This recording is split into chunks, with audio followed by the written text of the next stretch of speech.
Welcome to True Christian Story, a close-up interview session with people who have experienced deliverance, transformation, and victories through the divine power of God. And today, I have on the set a child of God who has a past, but now has a present and has a better future. My name is Praise Mania, your anchor of today's episode. And as always, this is True Christian Story on Cmtv. I welcome you to today's episode. Thank you so much for having me. Praise Mania. So grateful. All right. Let's meet you for the benefit of my viewers. All right. So my name is David Atoloye, and a child of God, a believer, a pastor, a publisher, a TV presenter, and several other things. Okay. All right. Now, what was life before Christ? Before you meet Christ, what was your life like? Who were you? Thank you very much. That's a very deep question. Like everybody, before I met Christ, I a young man that sees life as to be lived, and wanting to achieve, attain, be great, be the best. That was all I was about. And but before that, I needed to share a story. I grew up in a family, a Christian family, a strict father, and more or less an authoritarian. And he has a how do you call it now? Regimented prayer life. Okay. 3, 6, 9, Okay, 12 prayer hours. Prayer hours of prayer. And I was growing about 8 years old. He came out from the Jehovah's Witness, so he still have all these Jehovah's Witness books, and they are very colorful. But it was no longer a Jehovah's Witness; it was now a Pentecostal. So I'll take those books. I'll be reading them. It's not as if I can read. I can read, but I was seeing the pictures of young, white young children, 6, 7, 8, and I'll ask my father. Beyond what I can see, that there is a passion, there is a commitment, there is something that feels like joy in the heart of these children. What is it that they're experiencing that I'm not experiencing? So my father saw that there was a longing in me regarding the Christ, and he said, "Okay, so what you can do? You want to know more about Christ? So when we come to prayer by 3:00, go to the Lord and tell him that I want to know more about you. Ask for forgiveness and every other thing." So I was excited, just a young boy, and then when it was 3:00, I was one that reminded the family, because I wanted to do what he asked me to do. And so after praying, before everybody got up, I jumped up. I've seen Christ. I've seen God. I've seen God. My mother, coming from a Muslim family, said, "Shut up. Who can see God and live? Who can see God and live? I have seen God." So my dad said, "No, you don't know what transpired between us." Myself and him discussed something before this prayer. So what he started asking questions. The person you saw, who was it like? I described how Jesus Christ looked, and then, was there a conversation? He said, "Yes." I said, when I knelt down, like he told me, I asked for forgiveness. I asked that he forgive my sins, and then he said something. I said it to Yoruba. Moti dariji o kito fara han fun. My father shouted, he said, Moti dariji o kito fara han fun. And I said, "No, 8 years old. I've forgiven you before I reveal myself to you." you. So he kept everybody quiet and said, "No, I want to know more." So I said, that was what I had. Moti dariji o kito fara han fun. I said, "Okay, so that means that you need to make a confession now. You have been forgiven. So he led me to Christ at 8 years. But that's your father. That's my father. Okay. He led me to. That was the beginning of my plight, because everybody in the environment knows the boy that I've seen God. So who was the boy that has now found God?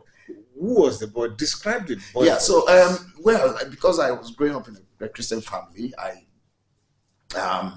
make gentle, loving, desiring to just do good and all that. Okay. But after that incident, when everybody was mocking me, even grown-ups, that's the boy that, so I started rebelling. In fact, it makes me to, want to say, why did I do this? Why should I be publicized? And I reclined to myself. Okay.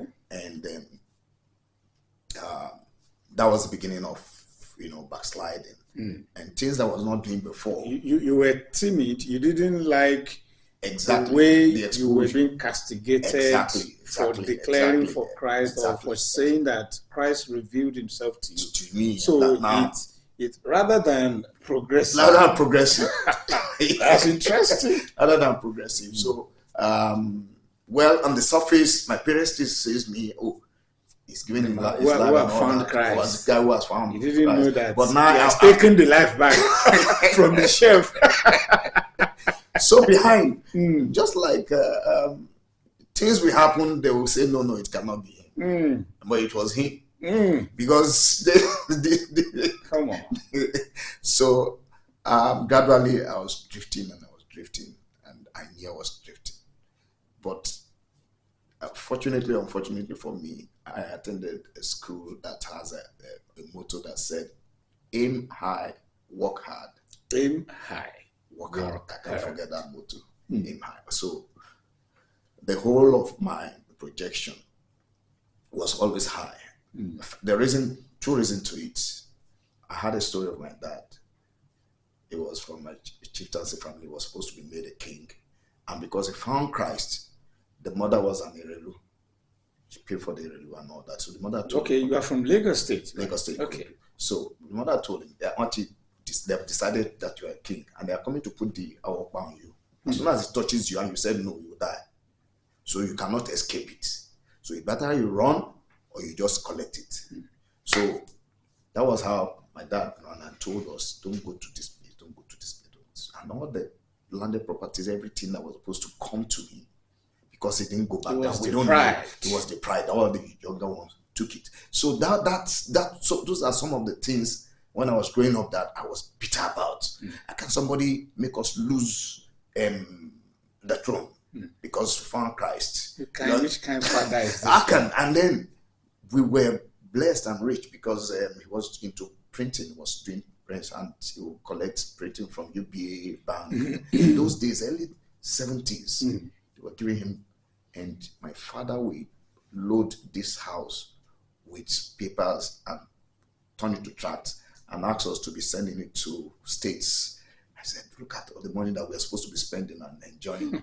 We are spending it on things that I will see on the ground tomorrow. You will see these tracts on the ground. So a boy who found Christ, now reclining, with some element of bitterness, and then how and now my father be exactly. This, exactly. So what was the point when everything changed for you, for real? All right. So growing up, I decided to, I got admission. I dropped out because there was prolonged all the time of national strike and all that. So I said no for school. Let me go and look for money. I want to get back that land. I want to get back that throne. Okay, so that was your aim. That was my aim. That was my aim. Well, along the line. So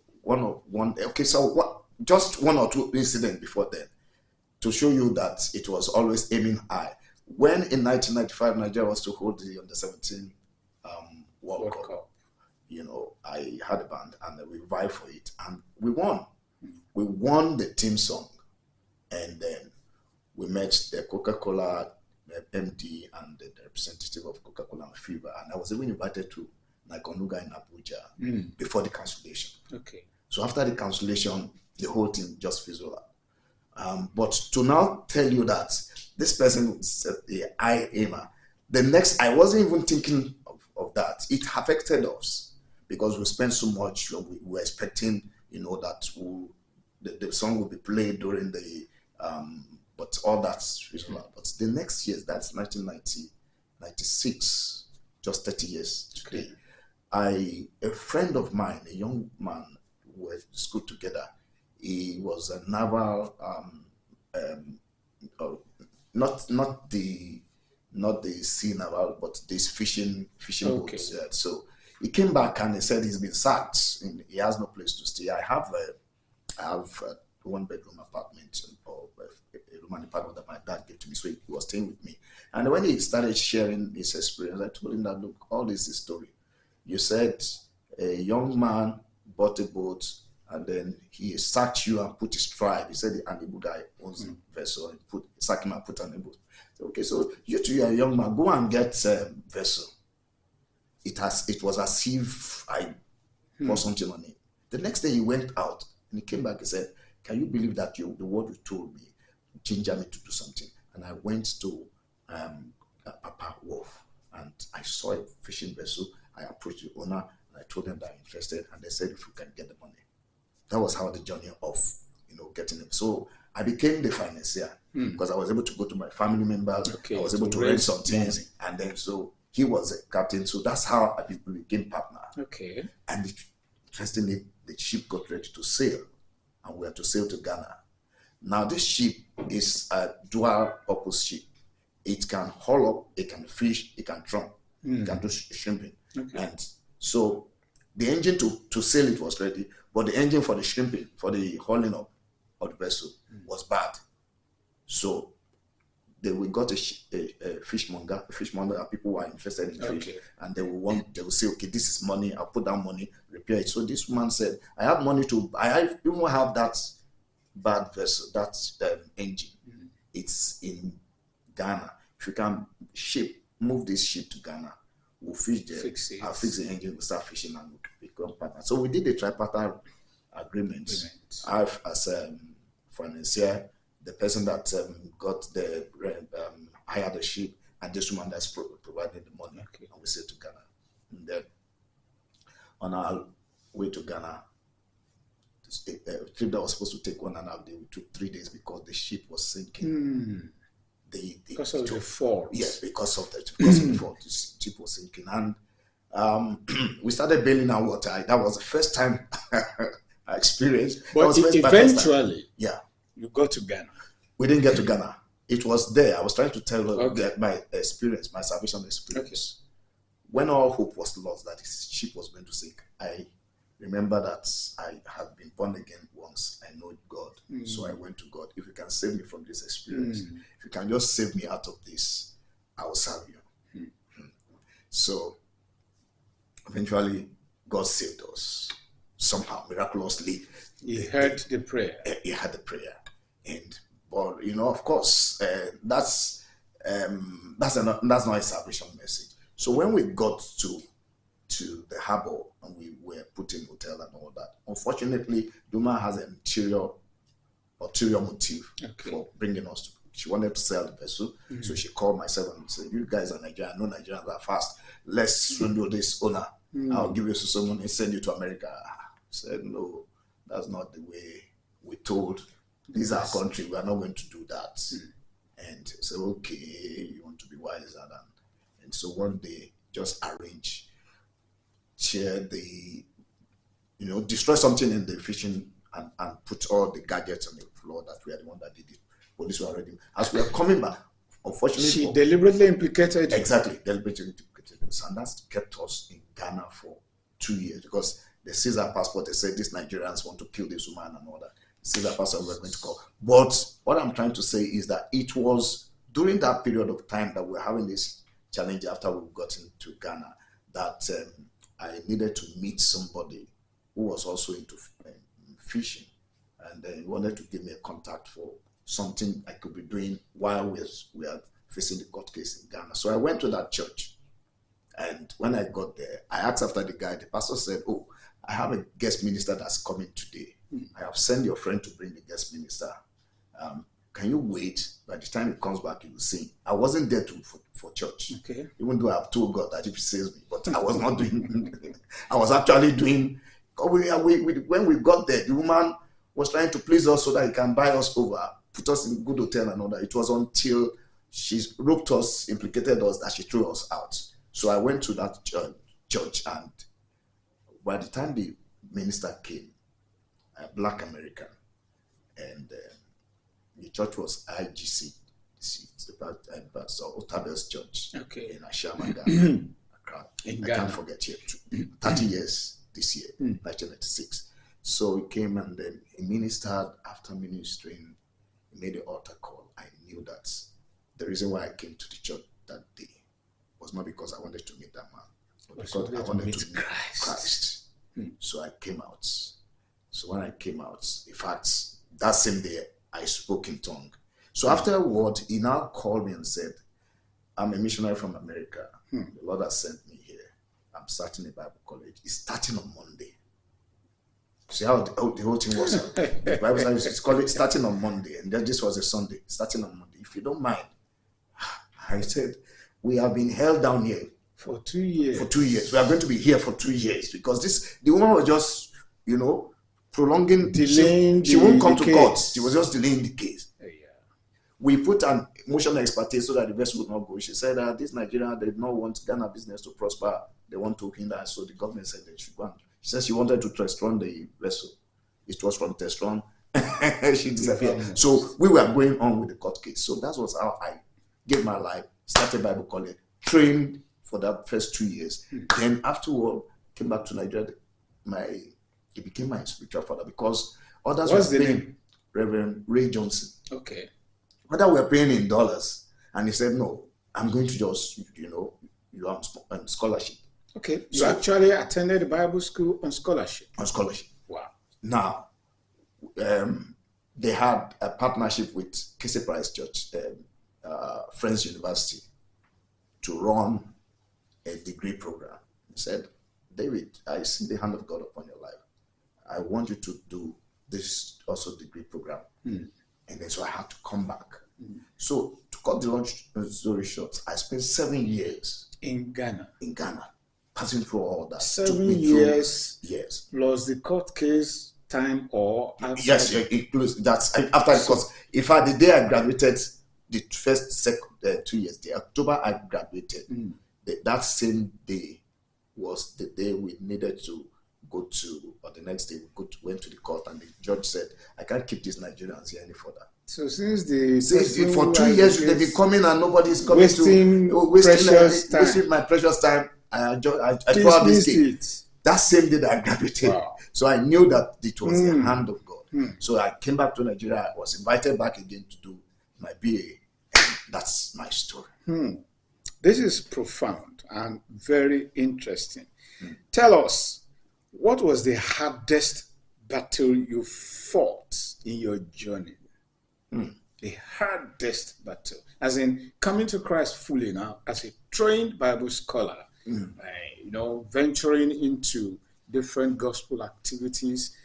Can you share with us hardest moments? So, thank you very much. Several, but let me just share this because it will bless somebody. Having been,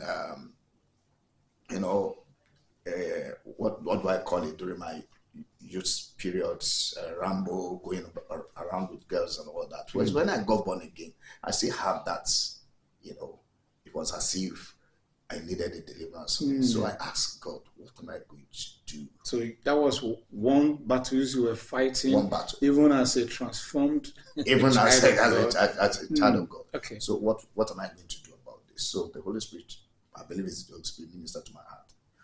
You are free. You have time on your hand. That's why so many things come into your heart. Now take that time, go to the bus station, take a bus, minister in the bus, and then come back every day that you are free. See that you do that. So I will go pay, minister. So when I come back, and that thought comes to me, then I'll say, "Oh, people have had me preach. People have seen me. So will they now see me? Will they now see me in this kind of a thing again?" So it was gradual and gradual. It fizzled away. That was the battle, and God eventually delivered you. I hold you there. It's still True Christian Story, a program on Cmtv. I believe you are enjoying the flow with my guest today, who has a very interesting story. Well, you will stay because I'll be back very shortly.